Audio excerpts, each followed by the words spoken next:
tout le monde, j'espère que vous allez bien. On se retrouve aujourd'hui pour une nouvelle vidéo.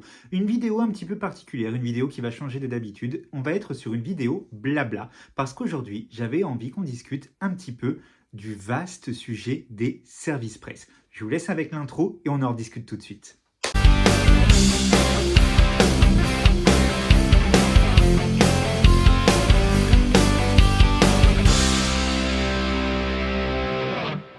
Pour que les choses soient claires dès le départ, on va quand même commencer par une petune définition sur ce qu'est un service presse, qu'on appelle également les SP en raccourcissant les mots. Donc un service presse, c'est une maison d'édition ou des auteuristes qui envoient à des chroniqueurs, des influenceurs, des youtubeurs, des tiktokers, tout ce que vous voulez, toutes les personnes qui ont généralement un compte et une audience sur les réseaux sociaux. On envoie un livre, un roman, un ouvrage, que ce soit en papier ou que ce soit en numérique. Je ne sais pas s'il y a des services presse d'e-book, d'audiobook, peut-être. Mais on envoie un ouvrage en échange d'une pub, d'une visibilité sur les réseaux. Souvent, c'est en échange d'une chronique. Voilà, la personne lit le livre, en parle sur ses réseaux. Et en échange, elle peut garder le livre que l'auteurice ou que la maison d'édition lui a envoyé. Maintenant qu'on sait ce qu'est un service presse, je vais vous raconter un petit peu moi mon expérience, comment j'ai découvert ce système de service presse, les opportunités que j'ai eues, les collaborations que j'ai pu faire qui se sont bien ou peut-être pas si bien passées que ça. Voilà, je vais revenir un petit peu sur toutes ces années que j'ai passées sur Bookstagram depuis 2019 quand j'ai ouvert mon compte. Alors tout d'abord, moi j'ai ouvert mon compte sur Bookstagram en 2019 et je ne savais rien du monde littéraire. Je suivais juste à l'époque avec mon ancien compte personnel le compte de Sonny Weloumis qui faisait des chroniques à l'époque de livres. Et c'est comme ça que j'ai eu ce petit aperçu de Bookstagram où je lisais ce que Sonny recommandait tout simplement. Et donc moi aussi, j'ai eu envie de partager sur mes lectures. Donc, j'ai vraiment ouvert mon compte dans ce sens de vouloir partager, de vouloir avoir des avis de gens qui ont lu le même livre que moi. C'était vraiment mon optique en ouvrant mon compte. Je n'avais jamais entendu parler de service presse de ma vie. Je ne savais même pas que c'était possible, que c'était quelque chose qui se faisait. Vraiment, je n'avais jamais entendu parler de ça. Du coup, à peu près un mois après l'ouverture de mon compte, j'ai reçu un message, un DM d'un auteur qui me proposait de découvrir son dernier livre. Et moi, je ne comprenais pas. Mais pourquoi? Déjà, j'étais un nouveau compte. Et puis, je ne connaissais pas ce système. Donc, c'est vrai que là, je me suis dit, c'est une blague. Pourquoi on voudrait m'offrir un livre? Et en fait, en discutant avec d'autres personnes, j'ai compris que c'était quelque chose qui se faisait finalement assez régulièrement. Et sur le coup, je me suis dit, bah, pourquoi pas? Parce que j'ai vu ça comme une vraie chance, comme une vraie opportunité. Et donc, j'ai répondu favorablement à cet auteur. J'ai découvert son livre et c'était du coup ma première expérience qui s'est fait relativement vite finalement dans le milieu du Bookstagram, cet échange entre un auteur qui vient me démarcher pour découvrir son livre. Ce système d'être démarché directement par des auteurs ou des autrices pour découvrir un livre, c'est quelque chose qui m'a accompagné durant ces presque 6 ans sur les réseaux littéraires. Et c'est vrai qu'à l'inverse, moi je ne vais pas du tout contacter des auteurices ou des maisons d'édition pour réclamer un service presse. Je ne me sens pas de venir gratter à la porte pour réclamer. J'ai l'impression de faire la mendicité. Et puis j'ai toujours ce côté où je me sens, même après 6 ans, toujours pas hyper légitime dans ce rôle d'influenceur littéraire, je ne sais pas quel nom donner à tout ça. Pour moi, je suis juste un petit gars qui lit pour le plaisir dans sa chambre et qui a des superbes opportunités, mais de moi-même, je ne vais pas démarcher les gens. Donc, je suis très content quand les rôles s'inversent et que ce sont les auteurs et les autrices qui viennent, qui prennent le temps de m'écrire, qui tombent sur mon compte et apparemment ce qu'ils voient leur plaît puisque ils me passent un petit message. J'ai eu l'occasion collaboré avec des auteurs que je suis toujours aujourd'hui. Je pense à Clément Flao, je pense à Lynn Gagliano, à Aidan Mounikan. Voilà, c'est des auteurs ou des autrices qui m'ont fait confiance et j'ai passé des tellement bons moments que c'est des personnes. Je surveille toujours ce qu'elles font parce que ce serait avec grand plaisir que je les relirai ou que j'achète leur livre par la suite, ce qui est arrivé pour Clément Flao et Lynn Gagliano. Après, c'est vrai que fut une période, j'acceptais très facilement de recevoir des services presse quand les personnes me contactaient. Ça me faisait plaisir de pouvoir mettre en avant et puis de découvrir des nouvelles personnes. Maintenant, c'est vrai que depuis, j'ai décroché des partenariats à l'année et je suis un petit lecteur, j'ai un petit rythme de lecture et c'est vrai que j'aime pas dire ça, mais je deviens peut-être un petit peu plus exigeant sur les services presse que j'accepte, tout simplement parce que j'ai aussi mes livres personnels à lire et si je dis oui à tout le monde, je m'en sors plus et voilà, j'ai aussi envie de garder cette petite part de liberté et de pouvoir me faire plaisir dans mes lectures avec les livres que j'ai achetés parce qu'ils me faisaient envie et ne pas lire que des livres qui me tombent dessus parce que c'est une chance.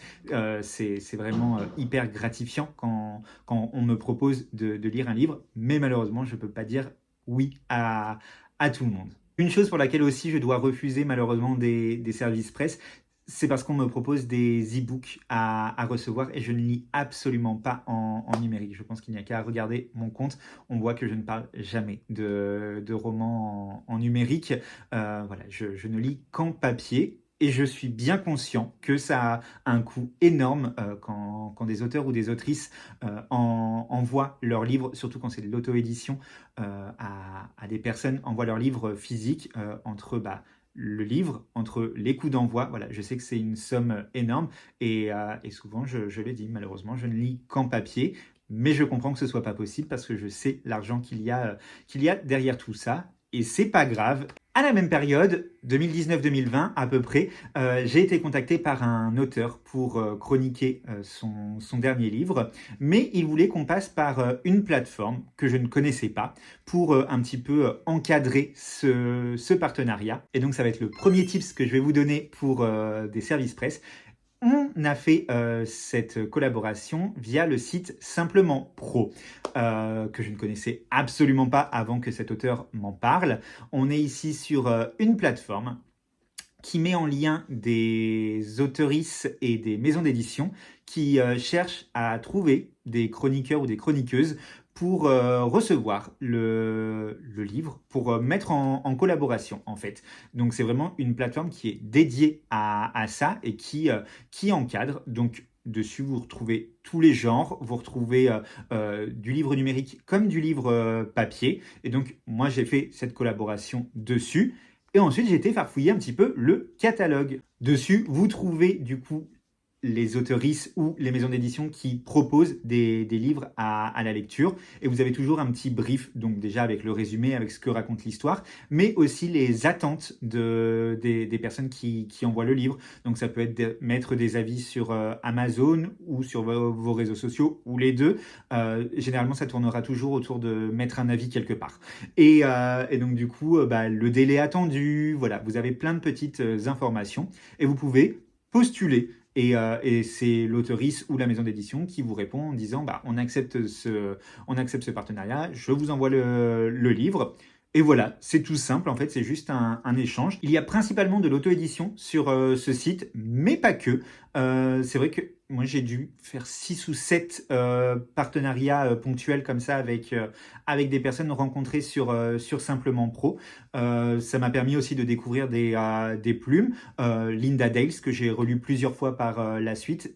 Laetitia Tran, avec son tout premier roman, MM, que j'ai découvert grâce au site Simplement Pro. Voilà, donc on a quand même des chouettes livres dessus, et je trouvais que c'était une belle expérience pour commencer. En 2021, j'avais fait ma petite place sur le Bookstagram. Ça faisait 2 ans que j'étais là. J'avais une communauté qui grandissait de jour en jour. Je pense que le fait que je sois un garçon qui lise de la romance, ça ça a tapé un petit peu dans l'œil parce que c'était pas commun. Il y a de plus en plus de garçons sur le BookTok et sur Bookstagram.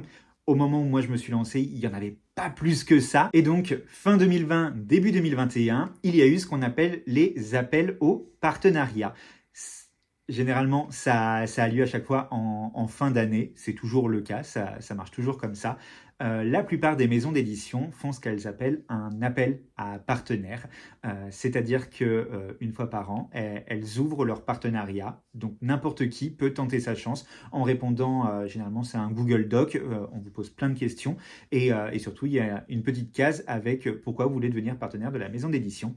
Et si vous êtes choisi, vous partez pour 1 an de partenariat où vous recevez généralement les catalogues des maisons d'édition et vous pouvez faire vos choix pour choisir un, deux, plusieurs livres de la maison d'édition par mois et en échange, encore une fois, d'une chronique sur vos réseaux. Sauf que là, c'est pas ponctuellement où on vous propose un livre. Là, c'est un partenariat à l'année. Donc chaque mois, vous avez la possibilité de recevoir un livre minimum de la maison d'édition.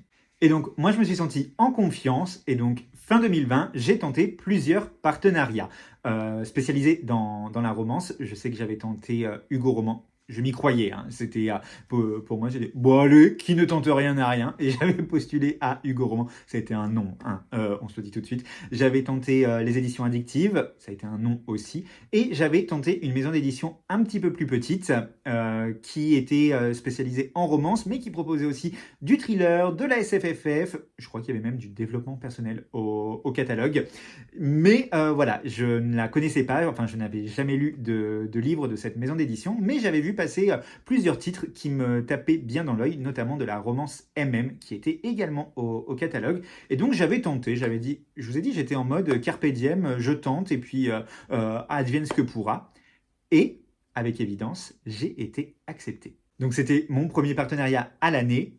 Comment vous dire que j'étais trop content, j'étais fier d'avoir réussi à taper dans l'œil d'une maison d'édition et qu'elle accepte de me faire confiance pour qu'on collabore ensemble pendant une année. J'étais trop content. Je m'en souviens encore, on avait le droit à l'époque de choisir 2 livres par mois. On avait 2 mois pour lire les livres qu'on recevait et on pouvait choisir dans les nouvelles sorties, mais également dans tout le catalogue des anciennes sorties. Donc, tous les MM qui m'avaient tapé dans l'œil, ils étaient déjà sur ma liste. Donc, vraiment, j'étais trop content. Quand j'avais été accepté, j'étais fier. Je trouvais que c'était une belle réussite. Bon, maintenant, avec le recul, on va pas se le cacher, cette collaboration était assez mitigée quand même. Mitigée, moins. J'ai fait des superbes découvertes. Je pense à la saga Just Don't Care de Hélène Caruso que j'ai adoré. C'était les anciens MM que j'ai demandé. Du coup, je me suis fait toute la saga pendant mon année de partenariat et j'avais passé un trop bon moment. J'avais adoré. Je les ai toujours dans ma bibliothèque. J'avais retrouvé Lynn Gagliano, du coup, avec qui j'avais déjà collaboré, qui était devenu, qui s'était fait éditer dans cette maison d'édition là. Donc, j'avais pu la lire avec une romance historique aussi que j'avais passé un super bon moment. Je pense à Proscribe Love, Mon Daredevil et moi, Mon Daredevil à moi. Enfin, c'est des livres que j'ai toujours dans ma bibliothèque parce que j'ai passé des super moments. Mais ça a aussi été des lectures très difficiles à faire à côté parce que j'ai eu des très grosses déceptions, quoi. Voilà, il y avait... En fait, je pense que les personnes qui avaient une belle plume d'origine, qui étaient déjà très consciencieuses avec leurs écrits, du coup, ça se ressentait pas à la lecture éditée. Après, il y en a d'autres, on se demandait s'il y avait eu un travail édito sur le livre, parce qu'il y avait plein de livres où il y avait plein de choses qui n'allaient pas. Donc, c'était assez compliqué, Voilà, j'ai eu un bilan très mitigé. Après, comme toujours, moi, j'ai toujours été franc dans mes chroniques. Quand j'adorais, je le disais. Quand ça n'allait pas, je le disais aussi. J'ai toujours voulu avoir cette ligne de conduite de la franchise.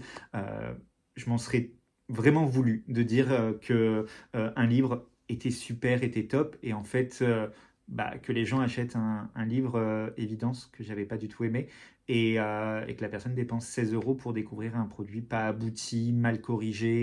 C'est voilà, c'est moi. Je suis pas comme ça, je suis pas malveillant, je suis pas à cacher la vérité aux gens. J'ai toujours dit avec franchise, mais avec respect aussi, parce que l'un n'annule pas l'autre en fait.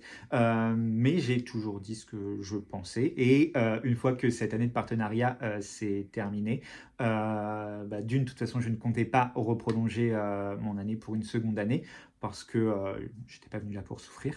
Mais d'un autre côté, la maison d'édition était en galère financière et arrêtait les services presse papier et ne proposait que des services presse numériques. Je ne lisais pas en numérique, donc dans tous les cas, il n'y avait rien qui me retenait là-bas. Donc voilà, je n'ai pas reprolongé mon année de partenariat avec eux, mais au moins voilà, ça m'avait mis un pied à l'étrier sur un partenariat avec une maison d'édition. PS, la maison d'édition a fermé depuis et je crois ils ont fait des petites magouilles, ils n'ont pas été très cool avec leurs auteurs, donc pas la peine de chercher les livres que je vous ai présentés parce que je crois que pour la plupart ils ne sont plus commercialisés. Un an après, fin 2021, début 2022, je me dis, je peux pas rester sur cette expérience mitigée. J'ai envie d'aller voir si l'herbe est plus verte ailleurs. Et donc j'ai repris la liste des maisons d'édition qui faisaient les appels au partenariat. Je n'ai pas repostulé chez Hugo, je n'ai pas repostulé chez Addictive. Voilà, pour moi c'était mort, donc ça servait à rien d'écrire. Par contre, et je crois que c'était la première année, j'ai postulé chez une maison d'édition qui me faisait très envie. J'avais lu 2 livres de cette maison d'édition-là et vraiment j'avais kiffé et surtout leur catalogue, voilà, m'appelait. J'ai tenté les éditions Bookmark, MXM Bookmark à l'époque, qui, je crois, ouvraient pour la première année leur service presse en format papier, parce qu'avant, je crois que c'était que du numérique. Et je crois que l'année où j'ai postulé, c'était l'année où il passait au format papier. J'ai tenté, voilà, je me suis dit, c'est une maison d'édition qui publiait beaucoup de MXM, donc de romances entre garçons, mais aussi de la romance MF. Il publiait de Infinity, donc c'est de la fantasy, du fantastique. Voilà, ils ont un catalogue assez riche quand même. Et bon, moi, forcément, c'était la partie MM qui m'appelait, qui m'intéressait. Et donc, je me suis dit, encore une fois, YOLO, on y va, on tente. Je ne pensais pas être pris, et pourtant, en 2022, c'était ma première année de partenariat avec les éditions Bookmark.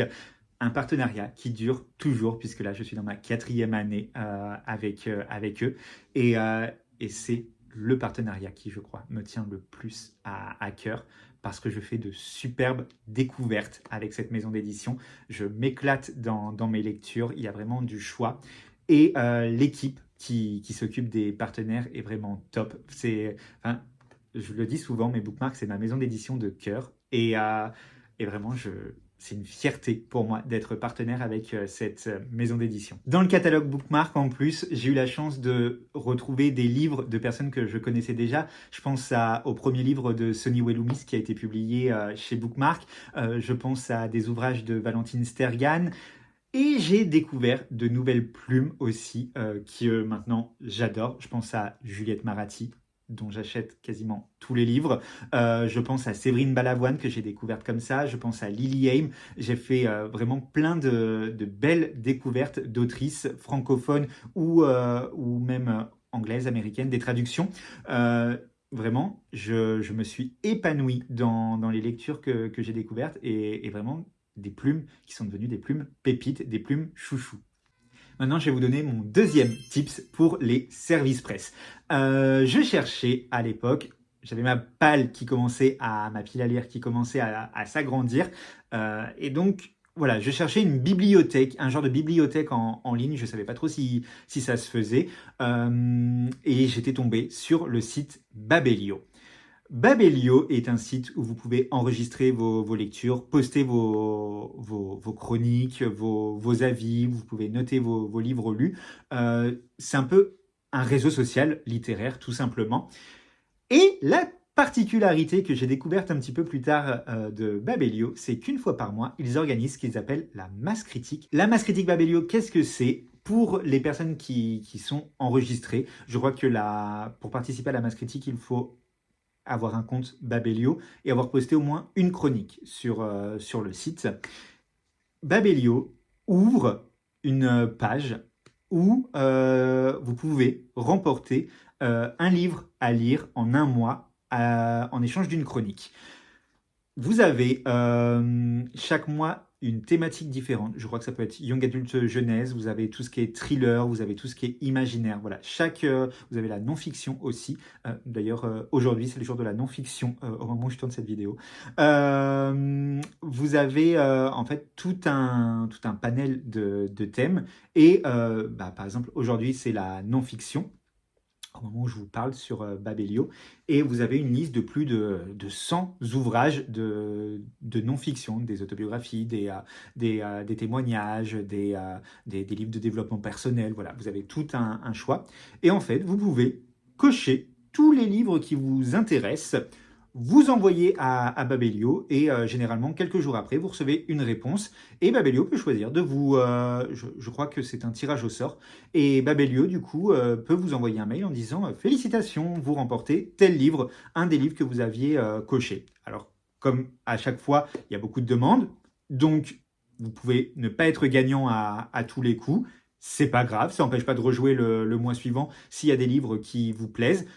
Généralement, vous avez plus de chances de remporter un livre si vous en cochez plusieurs que si vous n'en cochez qu'un seul, surtout s'il a beaucoup de demandes, parce que dans la masse critique Babelio, vous pouvez retrouver des petites maisons d'édition, mais vous pouvez retrouver aussi des grandes maisons d'édition. Je sais que j'ai reçu des livres de chez Addictive, de chez Hugo, j'ai lu, j'ai reçu des éditions Point. Enfin, moi, je sais que j'ai Bayard. Là, tout récemment, j'ai reçu une bande dessinée de chez Bayard. Donc, vraiment, vous pouvez faire des belles découvertes. Ça ne coûte rien. Enfin, pour moi, comme c'est du tirage au sort, je pense pas qu'on regarde votre nombre d'abonnés sur Instagram ou sur ceci. La seule chose qu'on vous demande, c'est de mettre un avis sur le livre que vous avez reçu sous un mois sur le site Babelio, tout simplement. Pour revenir à mon expérience avec les maisons d'édition, je crois que c'était fin 2022, j'ai été contacté par l'autrice Rajasvir qui publiait une duologie MM, donc une romance, aux éditions Nisha, etc. Une maison d'édition que je ne connaissais absolument pas. Et avec sa maison d'édition, elle recherchait des personnes concernées pour lire et parler de sa romance. Elle était tombée sur mon compte. J'étais une personne concernée. Elle m'a pitché le résumé. Ça m'a donné trop envie. Donc du coup, j'ai dit oui, j'arrive, je fonce, je veux découvrir. La maison d'édition m'a donc envoyé les services presse. Je les ai lus et je les ai adorés. Il y avait plein de belles thématiques qui étaient hyper bien traitées et je me suis dit mais en fait elle est géniale cette maison d'édition. Je ne la connaissais pas avant, mais du coup j'ai été m'intéresser à leur catalogue et j'ai vu donc du coup que parfois elle publiait du MM, mais aussi du FF, ce qui était une chose très rare quand même, et de la romance contemporaine MF. Voilà, c'était de la romance, mais je trouvais ça chouette qu'il y ait des déclinaisons pour tout le monde, parce que pour moi, comme je le dis à chaque fois, l'amour est universel. Courant 2023, la maison d'édition a fait son appel à partenariat. Devinez qui a tenté sa chance, du coup, parce que j'étais encore sur mon petit nuage après avoir lu Les Reflets de papier. Donc, j'ai tenté ma chance. Je m'en souviens, pour la petite anecdote, j'étais en vacances chez Charlie Dark. Quand j'ai postulé là-bas, j'ai fait ça chez elle.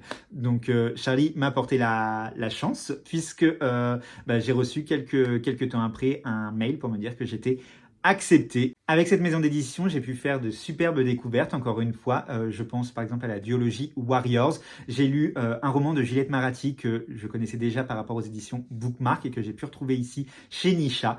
Voilà, j'ai fait de très jolies lectures, mais il y a des lectures où j'étais plus mitigé, mitigé moins. Il y a certains livres où j'avais l'impression de relire du Évidence Édition.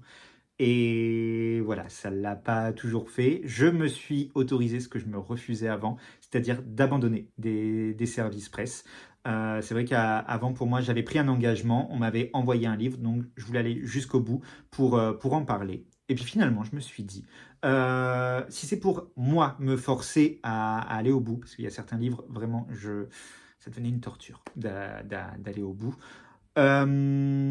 Si c'est pour aller au bout et faire une chronique assassine, c'était pas la peine ni pour moi, ni pour la maison d'édition, ni pour l'auteurice. Donc, du coup, voilà, je me suis autorisé à abandonner des lectures. Je pense, avec le recul, que je n'étais pas le public cible pour cette maison d'édition. C'est pas grave, ça m'a permis quand même de faire des belles découvertes. J'aurais essayé et voilà, au bout d'un an, moi, je n'ai pas reprolongé mon partenariat parce que voilà, sur la fin, je ne demandais même plus de service presse parce que ça matchait plus entre les livres et moi. Voilà, je pense que j'aurais lu certains livres quelques années auparavant, ça l'aurait fait. Maintenant, à plus de 30 ans, voilà, ça collait plus forcément avec mes attentes, on va dire. Il y a des livres où il y a des choses qui ont passé le travail éditorial. Je me demande bien comment, parce qu'il y a des choses que je trouvais. Enfin voilà, je ne vais pas rentrer dans les détails. C'était une expérience assez mitigée. Par contre, rien à dire sur les éditrices qui s'occupaient des partenaires parce que elles étaient top. Vraiment, c'était une chouette expérience. On peut pas être au rendez-vous avec les lectures à tous les coups.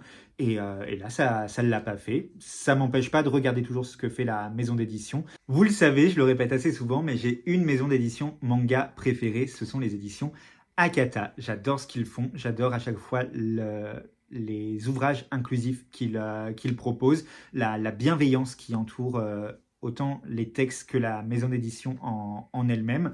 Et vraiment, enfin pour moi, je n'achète que les mangas des éditions Akata. J'ai déjà essayé plusieurs mangas ailleurs. Ça a toujours été des flops totales. Et avec les éditions Akata, ça marche quasiment à chaque fois. Donc, du coup, c'est vrai que je me concentre sur cette maison d'édition.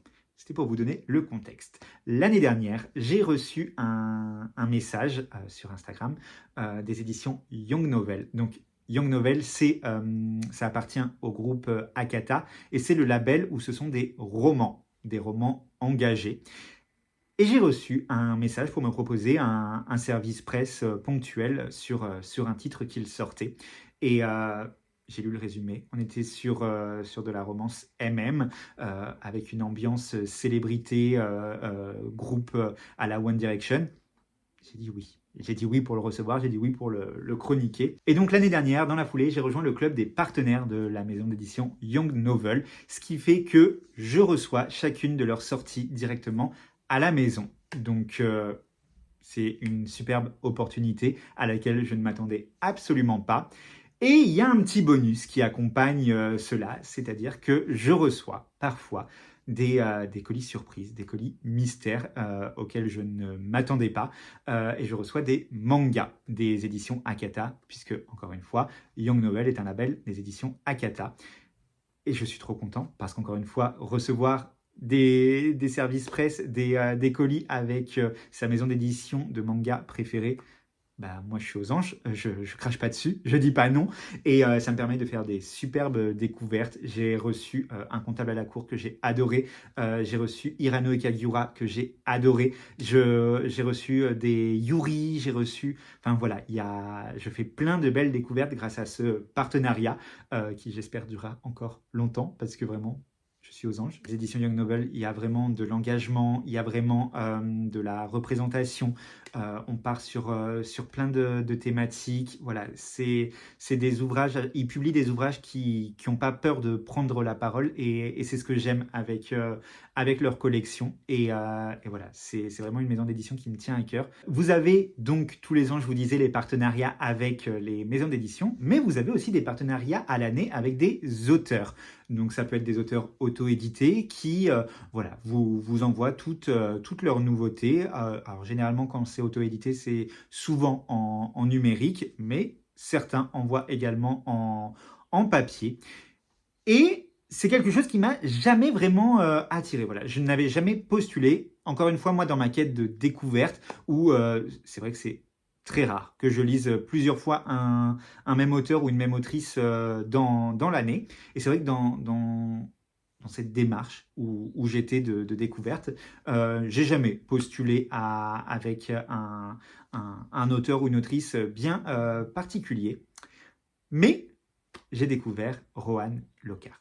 Alors, je ne l'ai pas découvert tout de suite en tant auteur, parce que je n'ai jamais lu un de ses romans. Je l'ai découvert en tant que personne. Je me suis mis à échanger avec lui sur les réseaux sociaux, sur Instagram, et j'ai tout de suite accroché avec sa personne, parce que je trouve qu'on a beaucoup de points communs et surtout des avis très similaires sur plein de sujets. Voilà. Et donc, du coup, le feeling est bien passé et je me suis dit, je veux vraiment découvrir ses écrits. Et un beau matin, Rohan s'est mis à son tour à rechercher une équipe de partenaires pour l'entourer.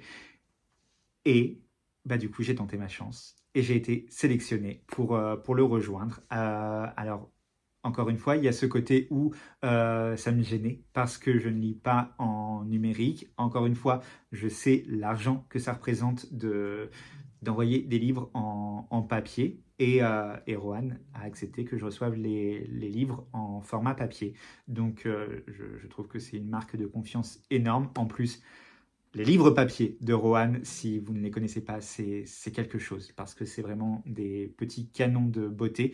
Rohan est un bosseur, il soigne toutes ses sorties, c'est toujours agrémenté, il fait appel à des illustratrices de talent. Et vraiment, à chaque fois, ces objets livres, c'est vraiment quelque chose. Là, en plus, il a... Pour la première sortie que j'ai lue, donc Love and Game, qui est le premier tome d'une trilogie, elle-même. Il a fait des éditions hardback magnifiques avec jaspage, avec du coup une jaquette qui se retire et en dessous c'est brillant. Voilà, il a soigné sa sortie et donc j'étais trop content de pouvoir recevoir cette magnifique version. Et le principal, c'est que je l'ai lu parce qu'encore faut-il que ça me plaise. Et j'ai adoré. J'ai adoré cette histoire. Je vous en ai déjà parlé. En fait, j'ai retrouvé beaucoup de Rohan dans cette histoire parce que c'est très bienveillant et c'est très green flag. Et c'est vrai que c'est des choses, on a tendance à avoir beaucoup de choses assez toxiques dans les relations. Voilà, ça donne du piment et tout. Et en fait, là, j'ai trouvé que le côté green flag, c'était quelque chose de très apaisant. Et ça bang hein, dans le livre, on va pas se le cacher. Mais ça reste Green Flag et je trouve que c'est complètement à l'image de Rohan. Et voilà, c'est avec ce genre de personnes que moi j'ai envie de collaborer. C'est le genre de personnes que j'ai envie de mettre en lumière parce que c'est bien écrit, le travail est bien fait, c'est des gens qui se donnent. Et donc voilà, Rohan a été mon exception à ma règle de ne pas faire de partenariat avec des auteurs bien spécifiques. Bah voilà, j'ai mis cette règle sous le paillasson et franchement, c'est un bonheur d'être partenaire avec Rohan au point que voilà, je rempile pour 2025. C'est la deuxième année de partenariat avec lui et encore une fois, c'est un partenariat qui me tient à cœur et qui me fait vraiment très plaisir. Et donc pour conclure cette rétrospective des partenariats, j'ai une nouvelle maison d'édition qui apparaît au catalogue pour 2025. Il s'agit des éditions Ozu. C'est une maison d'édition que je n'ai pas encore lue, donc je ne connais pas. Mais leur catalogue me tente beaucoup. C'est la maison d'édition qui fait les calendriers de l'Avent livresques. Chaque jour, vous découpez un chapitre, ça fait un tabac. Mais c'est une maison d'édition qui est spécialisée dans le jeunesse young adulte. Et il y a plusieurs titres qui m'avaient tapé dans l'œil. Ils font du fantastique, ils font du thriller, ils font de la romance. Et ils ont publié aussi plusieurs ouvrages à caractéristiques LGBT. Donc voilà, c'est une maison d'édition qui m'intriguait. J'ai voulu, vous le savez, toujours dans ma quête de la découverte, j'ai voulu tenter l'aventure. Et donc, bah voilà, 2025, vous aurez un petit peu d'Ozu aussi dans les book hauls et sur mes réseaux parce que c'est la nouvelle découverte de l'année. Donc voilà pour ma rétrospective sur mon expérience, parce qu'on a tous des expériences différentes, des opportunités différentes. Ça, c'était la mienne, c'était ce que moi j'ai vécu, ce que moi j'ai ressenti vis-à-vis des services presse. Encore une fois, j'ai pas fait de langue de bois. Je suis franc et honnête dans mes chroniques. Je ne vois pas pourquoi je n'aurais pas été ici dans cette vidéo pour simplement vous raconter mon expérience. Mais dans l'ensemble, je suis content parce que même si des fois ça l'a moins fait, ça a toujours été des échanges bienveillants, ça a toujours été dans le respect. Donc ça, c'est cool. J'ai juste eu 2 expériences où voilà, c'était un peu moins chouette, c'était un peu moins cool comme anecdote. Comme vous aimez bien les potins, je vais vous les raconter. La première, j'avais été contacté par une autrice pour recevoir son dernier roman en service presse. C'était une romance MM. Elle me l'a proposé parce qu'elle me disait qu'elle voulait quelqu'un de concerné pour lire le livre et lui en faire un retour. En tant qu'homme gay, j'ai dit pourquoi pas. L'histoire me donnait envie. En plus, elle me l'avait bien pitché, elle me l'avait bien vendu. Sauf que dans le livre, on avait un personnage homophobe. C'était à base d'insultes, à base de moqueries, à base de... Voilà. Donc, pas cool, mais ça arrive dans les romances, et puis voilà, c'est le genre de personne toxique dont on se sépare. Là, non, le message de fin, c'était l'homophobie est une opinion, et il faut faire preuve de tolérance envers toutes les opinions. Donc, il faut faire preuve de tolérance avec les personnes homophobes. C'était le message de fin. Comment vous dire que quand tu me demandes après mon avis sur quelque chose, il y a eu divergence d'opinion parce que c'était compliqué de t'encenser ton roman alors que voilà, parce que la personne en face, pour elle, non, l'homophobie était une opinion comme une autre. Alors pour toi peut-être, mais pour moi c'est répréhensible par la loi en fait l'homophobie. Donc à partir de là, voilà, ça a été compliqué et voilà, ça a fait quelques petits échanges un petit peu tendus. Et la deuxième anecdote, celle-ci, j'en rigole maintenant parce que c'est assez drôle, je trouve, quand même. J'avais un auteur auto-édité qui m'avait, avec qui j'avais déjà en plus collaboré, qui m'avait envoyé son tout premier roman et j'avais bien accroché. Et quand son second est sorti, il me l'avait reproposé. J'avais de nouveau accepté.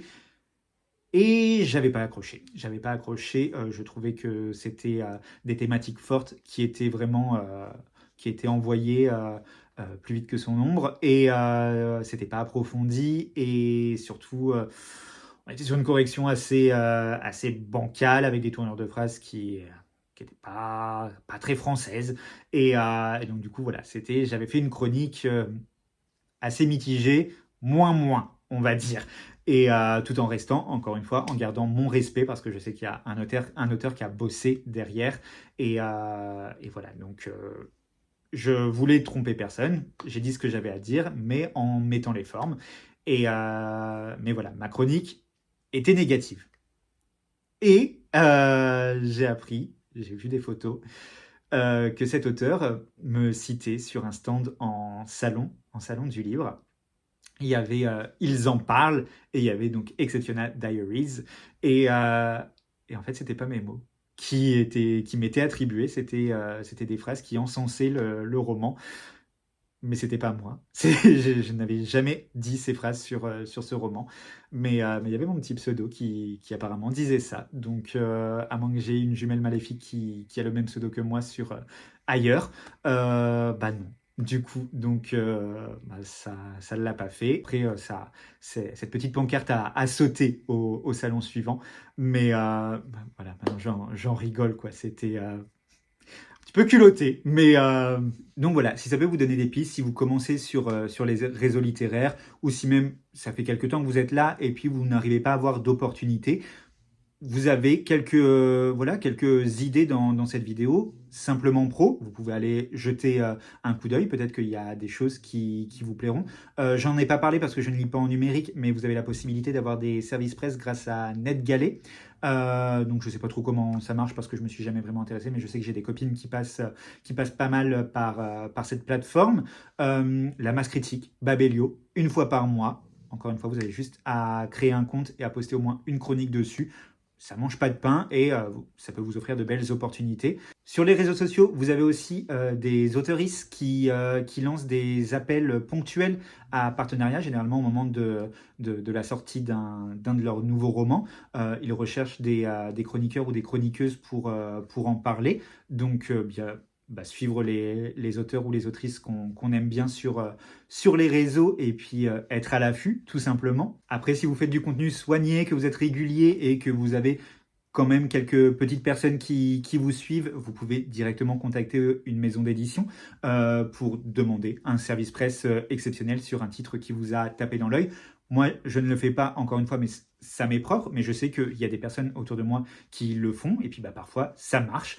Après, je pense qu'il faut quand même être suivi par quelques personnes parce que ça reste un échange de bons procédés et c'est pas un cadeau, c'est pas un livre gratuit, c'est la maison d'édition en vous envoyant le livre cherche à avoir de la pub, à ce que le livre soit mis en valeur. Si vous êtes suivi par 3 personnes, je pense que c'est normal que ça bloque à un moment donné parce que la maison d'édition, c'est pas, j'allais dire, c'est pas l'abbé Pierre, mais c'est pas mauvais timing. C'est pas c'est pas du bénévolat en fait, c'est une entreprise qui doit marcher, qui doit faire des vues, qui doit offrir de la visibilité. Donc voilà. Après, la communauté, ça se travaille. Avec le temps, ça se crée. Il faut de la régularité, il faut voilà, soigner ses posts, soigner sa présence, et après, il n'y a pas de raison que ça ne marche pas. Du coup, voilà, je pense que j'ai dit tout ce que j'avais à vous dire sur ce thème des services presse. Voilà, ça me trottait dans la tête, j'avais envie de venir explorer ce thème, revenir sur mon expérience, partir dans mon autobiographie. Euh, J'avais envie de papoter, voilà, c'est vrai que souvent vous le voyez dans les book hauls où je vous dis j'ai reçu tel livre de telle maison d'édition, j'ai reçu ça de la part de machin, j'ai reçu ça de la part de machin, et je trouvais ça cool finalement de revenir sur l'envers du décor aussi et comment j'en suis arrivé à recevoir des livres de la part de maisons d'édition. Donc voilà, je trouvais ça chouette de revenir sur le parcours. Si ça peut aider quelques personnes et donner des petits tips pour en recevoir à leur tour, et pourquoi pas, parce que on reste, voilà, c'est un réseau social. La base du social, c'est également l'échange, le partage. Donc voilà, si ça peut également vous donner des idées et des petites pistes, c'est tout bénef, c'est tout gagné. Et puis, voilà, si vous avez quelques questions, je me ferai un plaisir de venir y répondre en commentaire. Il y a peut-être des trucs que j'ai pas abordés qui auraient mérité de l'être, je ne sais pas. Voilà, en tout cas, dites-moi si cette vidéo vous a plu, s'il y a d'autres thèmes de vidéos blabla comme ça dans le genre qui pourraient vous donner envie qu'on aborde, vous et moi. N'hésitez pas non plus. Moi, je vais m'arrêter ici. Je vais vous souhaiter une très belle journée et puis je vous dis à très bientôt. Ciao!